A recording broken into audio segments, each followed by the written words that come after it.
All right, everybody. Thanks so much for joining today. This is, as I think most of you have heard, this is DeFi Alpha speaking. I'm the project leader at Umami Finance, and we are on today for an AMA with the Layer2DAO.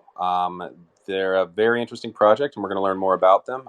Before we get into that, let me share a little bit about our new podcast.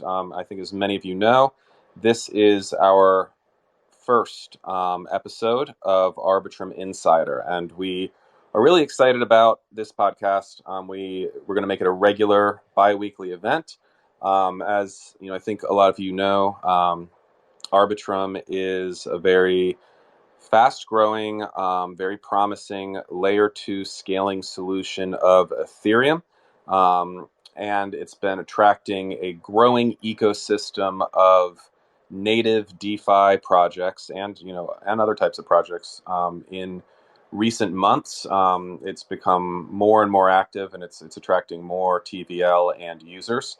Arbitrum is our home network at Umami Finance. We are a native Arbitrum project, and we thought that it would make sense, given our role in the network, where we work very closely in partnerships with many great projects on Arbitrum, to start sharing a little bit about what's going on here at Arbitrum with the general community, Arbitrum, and just sort of crypto Twitter at large. So, our first inaugural episode is with the Layer2DAO, as I shared earlier, and I will give a very brief summary of them, and then turn it over to the team from Layer2DAO. But before we get into that, I did just want to make a brief comment. We had actually considered possibly rescheduling this podcast in light of some of the geopolitical events today with respect to Russia and Ukraine, and our hearts go out to everyone who is in any way affected by that conflict. We thought about rescheduling. We decided, though, that we wanted to respect the time of people who had set aside time from their day to listen to this. So we are going to go through with it, but just wanted to share that we're very mindful of what a lot of people are going through. So our thoughts are with people who have been affected by this. And with that, let me introduce the Layer 2 DAO team. And I think Layer 2, I think you need to request to speak, and then I can call on you. But while you guys get ready to do that, I will share just a little bit of context about Layer 2. Layer2DAO is a relatively newly launched project. They launched via an airdrop just a few weeks back, and they have some very similar views to us about the future of Arbitrum and Layer 2s in general. And with that, let's hand it over to you guys. Do you want to introduce yourself? Sure. I'm DAO Train. I'm the Business Development and Treasury Management Officer for the Layer2DAO. We have EXO, who is the lead project and kind of co-conspirator, I guess you will, of cooking this up and making sure that we did our research right and working through the code. And I make myself very clear that I'm not a coder, and I rely upon them to know the system. But I've done a decent amount of M&A and development in multiple different projects over time. So they brought me on board to kind of be able to continue to delve deep into the alpha and give projects the good ones over. EXO? Yeah, and I'm Exosphere, so I'm the project lead. I'm a longer-term crypto native person who runs actually several businesses in this space. I operate a validator business and an infrastructure business, so we are heavily involved in the back end of the crypto space and keeping the blockchain running. And so we are obviously very excited about the Layer 2 ecosystem and what it offers to the Ethereum, and not just people that are using Ethereum, but really the future of worldwide commerce and banking, and the use cases are endless. So This is our participation, our opportunity to help grow the ecosystem, to build a vehicle for investors to get exposure to different projects in the ecosystem, and to really basically give people exposure to the whole space as it grows. Since there's so many moving parts that we figured, let's build a DAO, let's get the community involved, let's turn this over to the community hopefully sooner than later, so we can build this vehicle for people that want to build wealth through the layer 2 ecosystem to do so. Great, thanks so much, guys. And maybe just to sort of kick off our discussion, I think one of the things that our respective teams, felt very aligned on from the start was our bullish views on Arbitrum Network and just the sort of general mainnet to layer 2 migration thesis. But wanted to hear your guys' perspective on that. Can you sort of share a little bit about, layer 2 DAO, it's in the name. So why are you so bullish on layer 2s, and what is your view of, what the drivers of growth are going to be for these chains?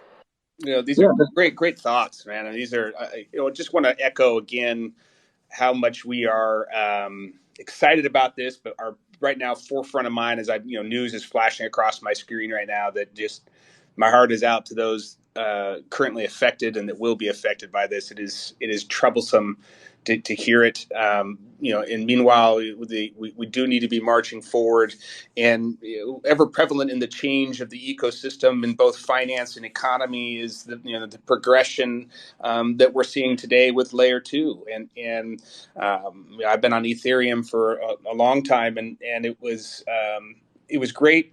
And then it was expensive. And anybody who was experiencing trying to make transactions in the last 24 hours is probably well aware of the benefit of layer 2, and it's both its speed to transact as well as its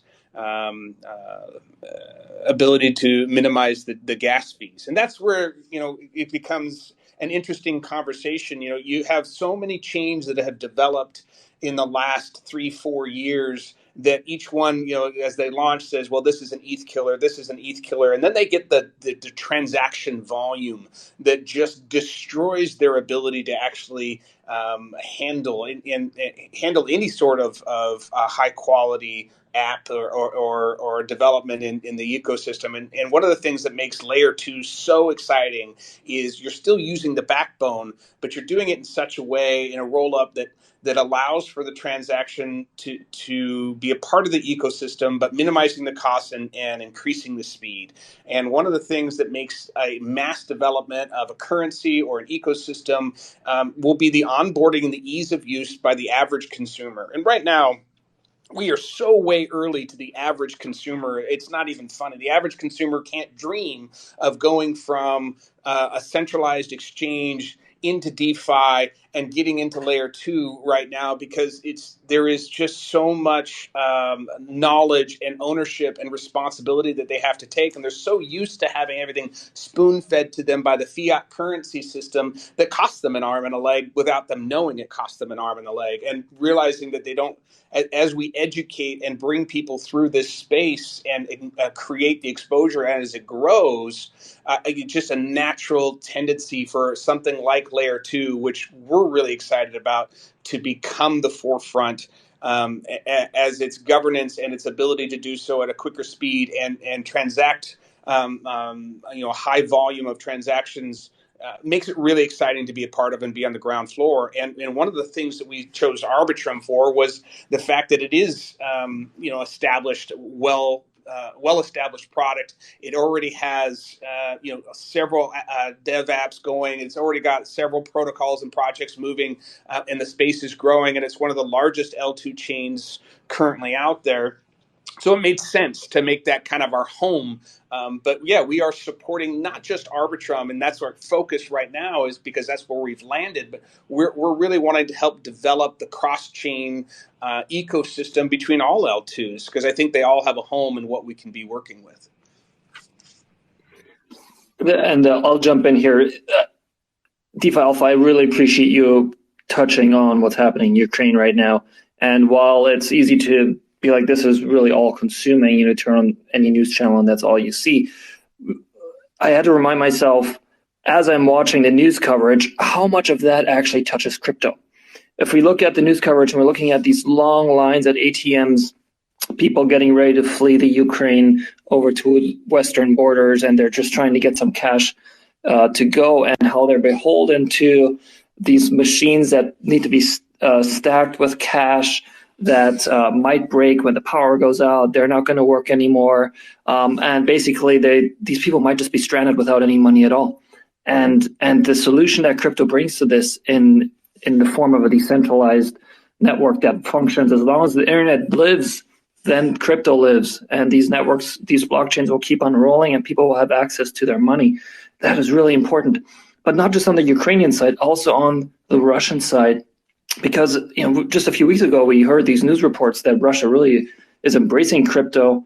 I saw a report earlier this month that Russians hold 12% of the total crypto supply. So they're big adopters, but the government is obviously in tune with that as well, because as Russia is going to get sanctioned more and more, crypto allows them to circumvent some of those sanctions and continue to operate businesses and financial transactions, even if they're being shut out of the international fiat banking system. So it's important to remember that technology morally is neutral, at least that's one school of thought, and that it really can help people on both sides. You got refugees, you got people that are fleeing their country that with crypto can have access to their money anywhere in the world. But at the same time, other countries that are aggressors can use crypto to evade sanctions. Now, one backbone of the whole thing, and how we're tying this back to L2, is the fact that decentralization is paramount in this. But there's such a big range of decentralization in the blockchain space. We have obviously Bitcoin, the most decentralized cryptocurrency. After that, Ethereum. But if we go down the alt L1s and the stack, we go to Avalanche and Solana, which have about 1,000 validators. You go into a Cosmos SDK blockchain, and we're dealing with 50 to 200 validators. You go down to BSC or Polygon, and we're talking a dozen validators. The decentralization, and with that, the ability for that blockchain to remain up and neutral and a backbone for people in any situation to access their funds, is super important. And so Ethereum, being, aside from Bitcoin, the most decentralized smart contract chain, if you want to consider Bitcoin a smart contract chain, is critical here. But the limitations of the throughput of that chain is a massive issue, because it just cannot become the backbone of the world's financial needs if we're only dealing with 15 transactions per or a block every 15 seconds. So this is where L2s come in. And the only way Ethereum can become the backbone of the world's population for their financial needs and many other use cases is through L2. And removing that execution layer off of the primary L1 blockchain and moving it to these scalable L2 solutions. And that's where we find ourselves today. And so we look at Bitcoin Lightning Network, for example, already allows microtransactions that are way faster than transactions on the primary chain. We're seeing a lot of L2 solutions in the Ethereum space trying to solve that as well. Numio is another example of an L2 solution that's trying to do very inexpensive, very fast peer-to-peer transactions. And there's, of course, many others like ZK Sync that are offering that as well. And as we look at the macro situation of a war looming, potentially a greater war, and there being millions of refugees, let's keep in mind what we're working on here, what our community is working on in the L2 space will have immense effects and benefits to the lives of millions of people if we can execute on this properly.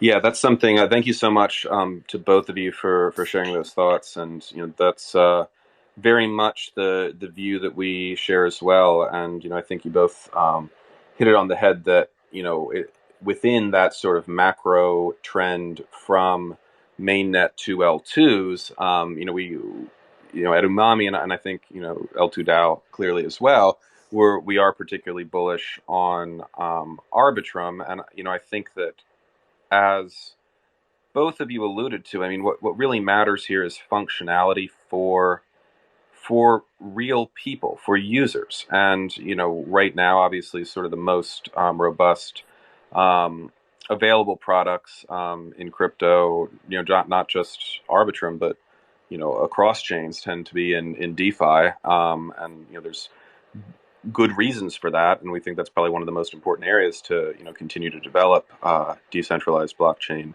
technology. But, I think what's critical to really catalyze that migration to L2s is having a critical mass in the ecosystem on whatever L2 chain is in question. And so, for us, Arbitrum is exciting for that reason. We have lots of native projects as well as, many mainnet projects migrating over to Arbitrum. And so there is a lot of available functionality, with high level of security, but, a fraction of the gas fees of mainnet, kind of opening it up to, the general public, as opposed to people who can afford $100 worth of ETH on every transaction.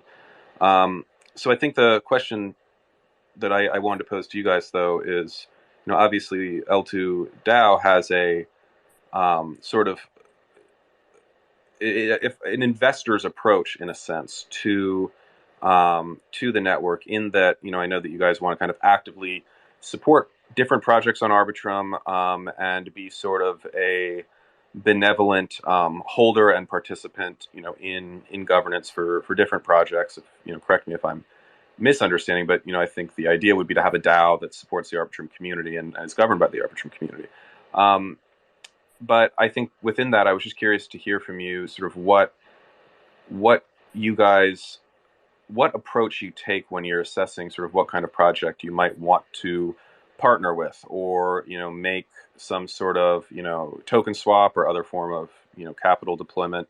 How do you guys assess a project on Arbitrum or another L2, and sort of what type of, can you describe sort of the goals when you build out L2DAO's portfolio a little bit for listeners? Certainly. So there are a number of aspects that go into kind of selecting that next project, so to speak. And that's, it's a common question we're getting right now. And as we've launched, our focus has been on the airdrop, exposing ourselves to the community, getting the information out there, getting the roadmap clarified, and finding those first projects to partner with. But it comes down to our basic thesis, which was find the need, find the hole, and fill the need.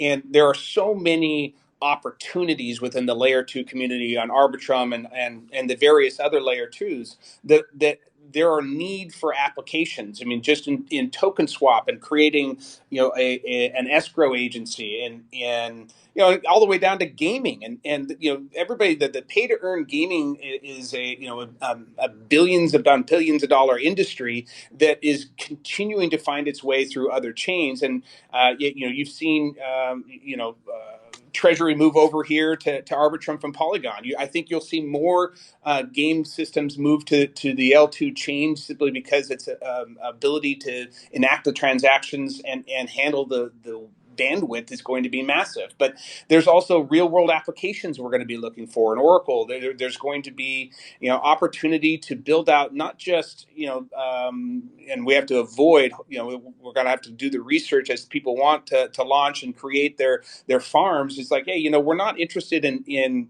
participating in the next shitcoin farm. What we are interested in is a quality development team, which is one of the things that really attracted us to Umami and what you have been able to create with your token and your tokenomics.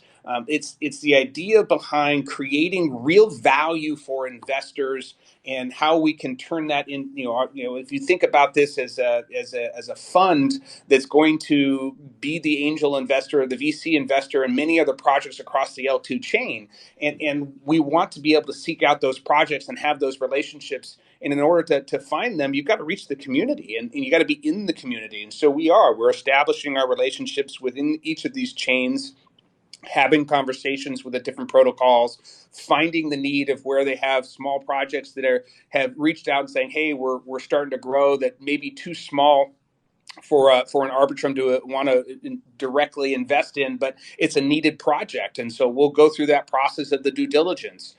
Who's your dev team? What are you trying to do? What's the problem you're trying to solve? What is the need you're trying to fill? And just creating a token to create a token isn't going to be good enough for us to be interested. We want to know that it's actually going to solve a problem and create value for its token holders long term, as well as have some real meat on the bones for the development of layer 2.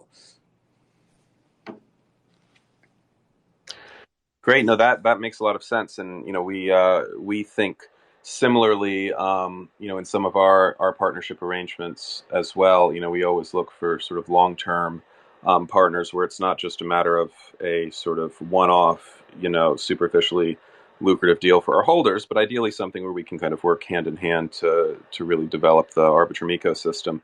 I think that some of your comments are kind of a good segue to talking a little bit about what Umami and Layer2DAO announced earlier today. I think most of you on the call probably read, whether it's our tweets or the blog post that we've put out, announcing that we're doing a partnership with Layer2DAO, and maybe I will actually hand it back to our friends on the Layer2DAO side to talk about it a little bit. But I think would you guys mind just kind of sharing, both the nature of the partnership, but also sort of why you see it as value additive for both communities as well as Arbitrum generally?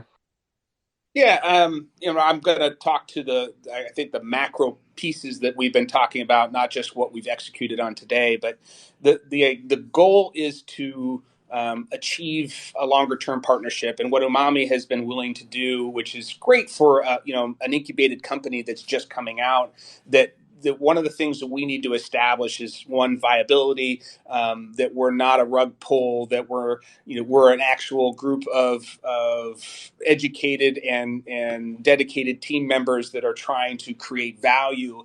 And part of that is finding that first project to take a risk and make yourself known, and getting out there in a space like this to have these conversations. And what we've done here is the project has to have some liquidity, right? Well, an initial liquidity amount was put in. It was very small as we started the airdrop.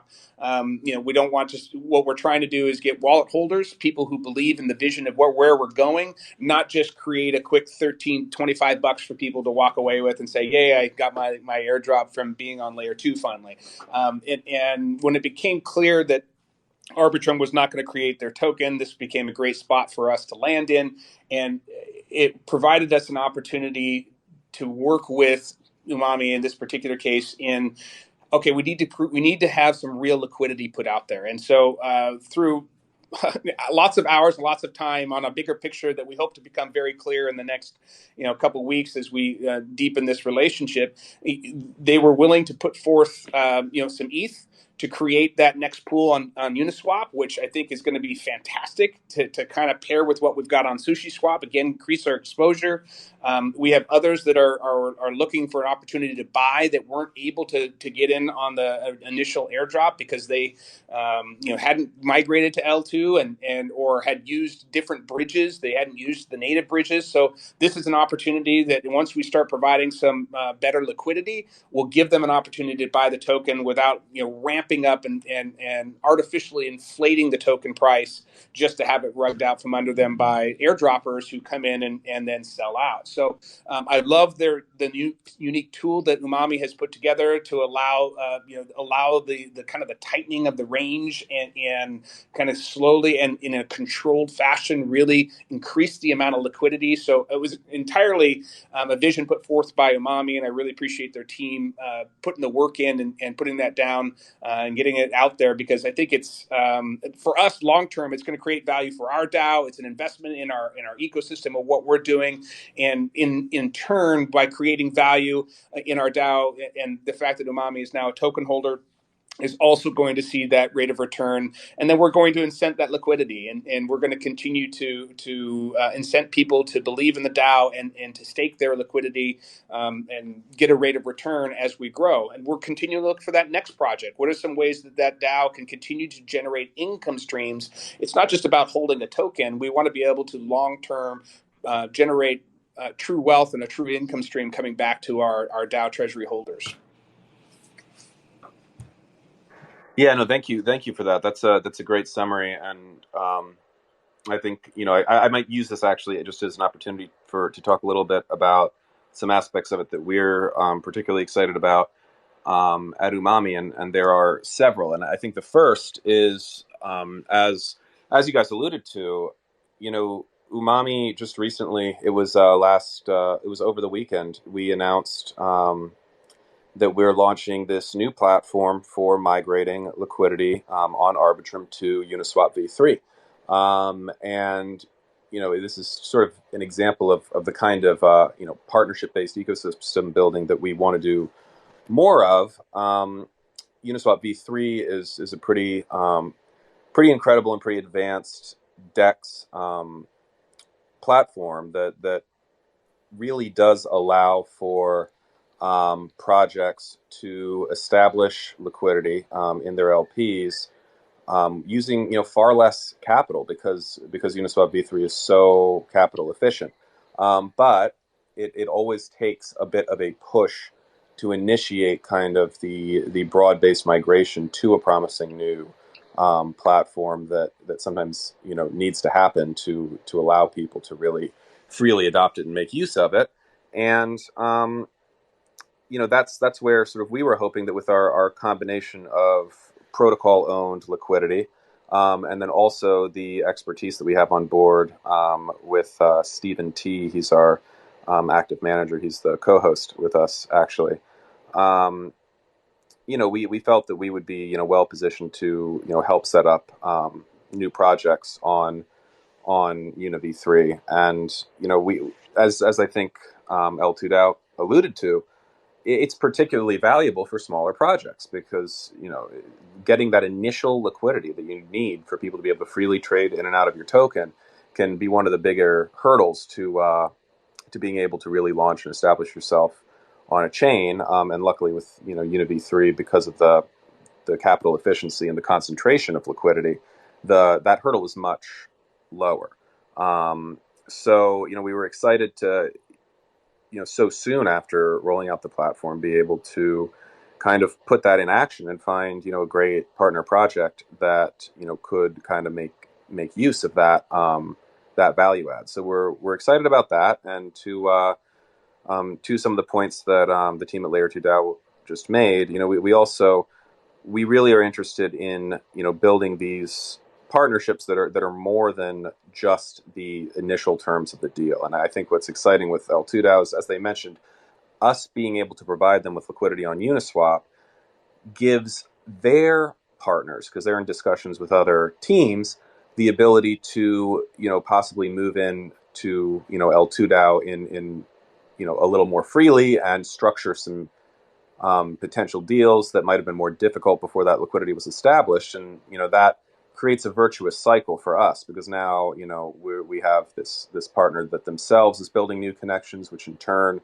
can create more sort of broad-based multipolar ecosystem collaborations that we can participate in. And I think our long-term goal is to really see cross-utility between different partnered Arbitrum projects tokens kind of emerge in this sort of mutual self-supporting way, mutually supporting way. So we could imagine sort of future collaborations with L2DAO down the line that kind of give both of us more tools for allowing our communities to interact with each other. Possibly more cross liquidity between the Umami and L2DAO token.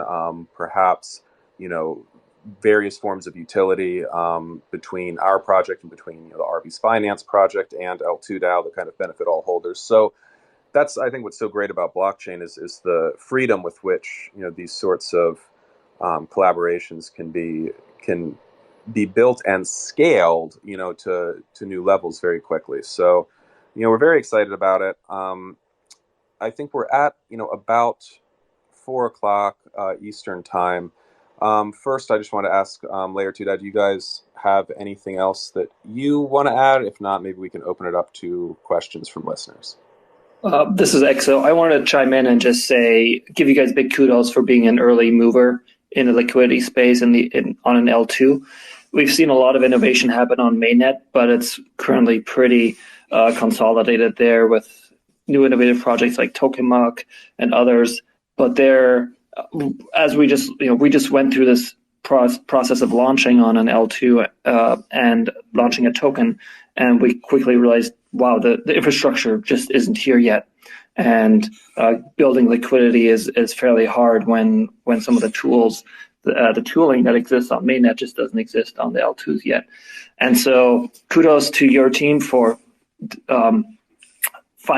discovering that gap, and pivoting to offer that service offering. It's great to see teams pivot quickly and when they see an open opportunity.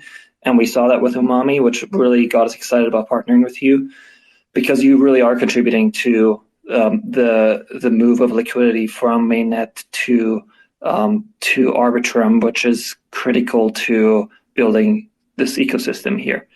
And one other note, where we talked a lot about Arbitrum, and we launched on Arbitrum because it has the highest number of active wallets out of all the L2s.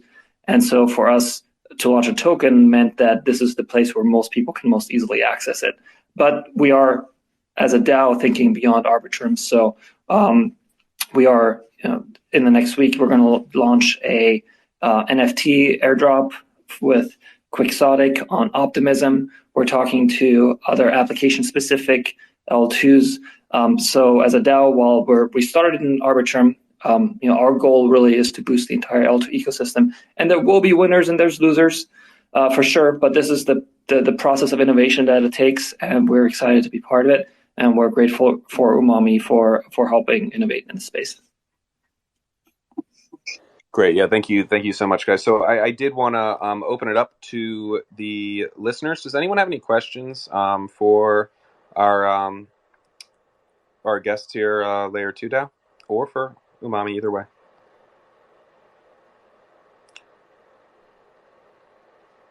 Just going to give a couple minutes to the audience. All right. Hey, Stephen T, are you in a... Oh, wait, Aiken here is... we hear some requests. Okay. Hey, do you have a question?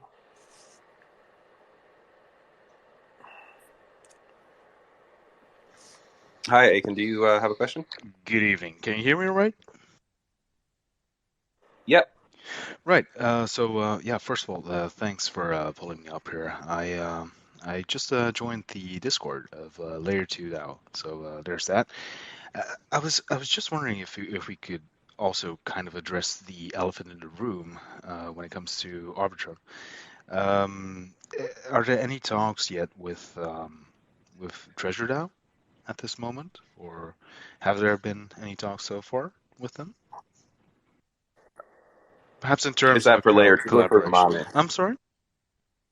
Are you directing that for Layer 2 or Umami? Oh, I was actually orienting it to Layer 2 in terms of collabs, in terms of, well, not just collabs in terms of whitelist or anything like that. No, I was thinking more in terms of actual tokenomic collaborations. Awesome. Yeah, so Layer 2, do you have an answer? They're definitely on the list, but it is not something we have engaged them directly with a conversation yet, but happy to do so. It's one of those projects that is getting a lot of attention, and would love to find a way to support them. Well, in that case, there's someone... If you look just in the, whatchamacallit there, room? Right. If you look in the room here, just a little bit down, you'll see Sisu. He's actually part of the TreasureDAO. So feel free to hit him up, as they say. for a pleasant conversation, right? Happy to. Thanks. If the Caesar you want to DM me on or send me a tweet, that'd be great. I'm happy to have that conversation. Other than that, I just want to applaud you for coming into the Arbitrum space, and definitely looking forward to what Layer 2 DAO, better yet, will bring. Have a splendid evening. Thank you. Awesome. Thank you so much for sharing that, and we love seeing the business development happening even during the podcast. That's the kind of energy we like to see. Let me invite up the next question. JD Tiger 17, fire away.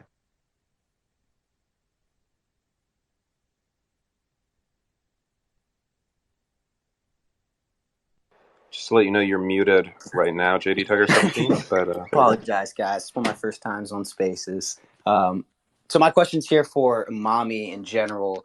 I'm very interested in the idea of investing in a group that invests in GameFi for me.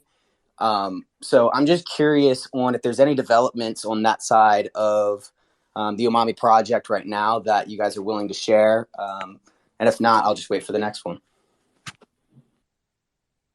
Thank you. That's a great question, and what I can definitely do is just share a little bit of our philosophy around this, and it's really not fundamentally different from how we think about other investments, except that we actually have some unique advantages. So, we have done some GameFi plays in the past, and to be honest with you, some of them have not worked out well for us. And we've done pretty deep sort of critical self-analysis on what happened there, and the conclusion that we've drawn, and this is really now kind of baked into our entire investing philosophy, is that we want exposure to great projects. We want exposure to the growth of the Arbitrum network, and to GameFi as a theme. But we want to do so in a way where we are protecting our, the underlying capital that we're putting at risk. So we don't necessarily like to deploy a lot of capital, even if it's a very exciting project, to put a lot of capital into, for example, a small project's token directly. What we would rather do is find some way where we can support them, by building a product that's complementary to them, or by taking, core treasury assets of ours. Sometimes it's Ethereum or Bitcoin, but whatever sort of core treasury holding we're very comfortable with, and deploying that, or pairing it in a way to support that project. So now what's pretty cool with GameFi in particular, and again, this is how we like to think about various investment plays that we make, is, I think we have some neat competitive advantages. Just like with Uniswap v3, where we had, Stephen T's hyperactive management capabilities, that, really helped us get an edge by building very customized liquidity pairs for our partners. With GameFi, we have, and I believe he is on this call. Let me just do a quick skim. But we have Mr. Grumpy Pants, who is very well connected. I see him there. Hi, Grumpy. Very well connected with the GameFi world. He has connections with some key projects on the network, and I think he is involved in gaming guilds. So when we have a relationship with a team member who has that kind of value that they can bring, our interest is always going to be, how do we do something unique and differentiated, that protects our holders' assets, the assets they've bonded to our treasury, so we're not extending ourselves by putting a lot of capital at risk at something that is too volatile. But how do we instead kind of deploy our capital, deploy our dev team and their know-how, and the unique sort of skill sets and connections of team members to build something really unique, clear sort of value add within the space, and then with much higher, more favorable risk reward profile, capitalize on that. So point being, I'm not necessarily, not maybe dropping concrete alpha right now. But what I will say is, we are in talks with some exciting GameFi projects on Arbitrum. We are in talks, not about just buying some tokens, off of exchanges. Anyone can do that, but rather building some very unique product offerings that would generate fees, would let us, put our capital to use in a novel and sort of in a novel way with very favorable risk-adjusted returns. And stay tuned. These are not our GameFi plays are not going to be probably the first thing we roll out, but they are in the works. Cool. All right. Hey, I appreciate that information. The only follow-up I would ask on that is, and this is what I kind of got out of that, but and correct me if I'm wrong, you guys would say that your investing approach when it comes to the products that you guys are trying to create here, for whether it's in the GameFi world or just Umami Finance in general, is you're looking for more of an income generating approach rather than a capital appreciation approach, and definitely trying to keep that capital, that initial capital, away from as much risk as possible. I just want to make sure that that's the approach that I'm hearing from you guys, and that I'm making sure that's right. Otherwise, I've missed a topic or two. No, that's a good question, and it is a good formulation overall. I would say we agree. You're directionally right, and that is the type of philosophy we have. To be clear, we also believe that our portfolio is structured in a way that we are exposed to capital appreciation, but we do that cautiously, and we usually incorporate some hedging to at least strip out market risk, so that while we do expect overall our portfolio to grow in terms of the asset value with in tandem with the growth of the Arbitrum network, we would rather have a little slower, steadier growth, so that we're protecting from that downside risk. And then yes, fixed income, huge component of our philosophy.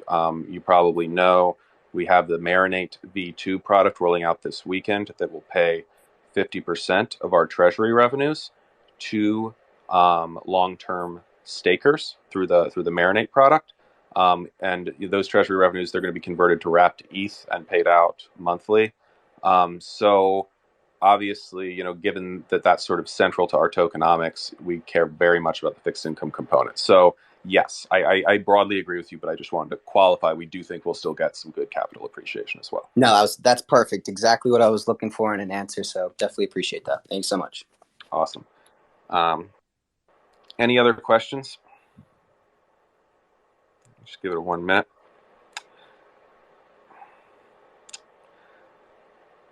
Well, I think that pretty much covers us. I know we're about 45 minutes in.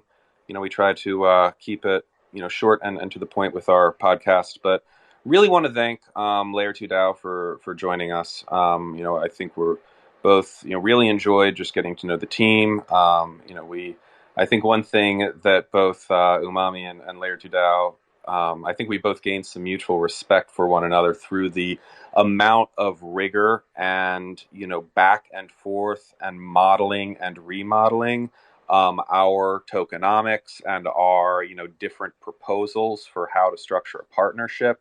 I just wanted to say, in my experience working with you guys, that focus that you guys had on protecting your holders' token value, on not diluting excessively, or just really trying to avoid dilution of your token. Even when negotiating this deal with us, that to start is still a relatively small deal, but that kind of focus was something that impressed us, and it's something that we definitely try to bring as well, with all of our asset deployments. So just enjoyed seeing that in another Arbitrum project. And do you guys have any closing remarks?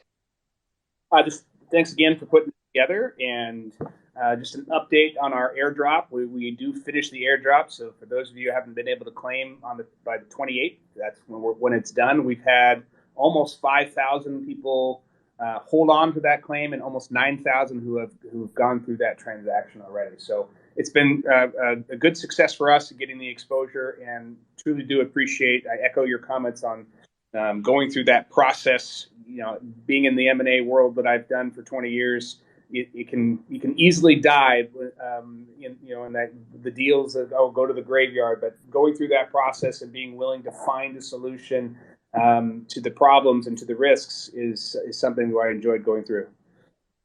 Yeah, likewise. Well, thank you very much, guys, and thank you to all of the listeners. Really delighted with turnout today. This was, our first Arbitrum Insider podcast of many to come. We are already working to tee up a pretty exciting guest for our second podcast in 2 weeks, which we will be announcing soon. So thank you very much for joining us. Again, big thanks to Layer2DAO team, and let's we will touch base again in 2 weeks. Thanks, guys.